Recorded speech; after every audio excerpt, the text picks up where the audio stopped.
His Excellency the President reiterated government's commitment to improving the welfare of all the teachers, and he made the following pledges. 1. A phased salary increment for humanities teachers spread over 4 years starting financial year 2026-2027. Under this arrangement, government will commit 25% of the pay targets towards the enhancement of salary of the humanities teachers. The construction of staff housing for all teachers to improve teachers' living conditions to be coordinated and implemented by the Ministry of Education and Sports.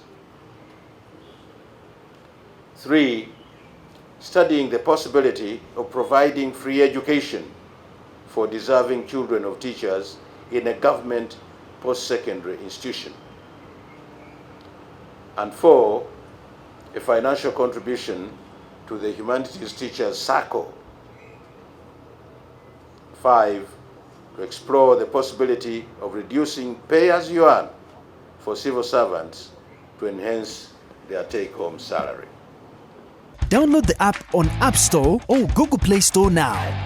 Vision Digital Experience, the future of media.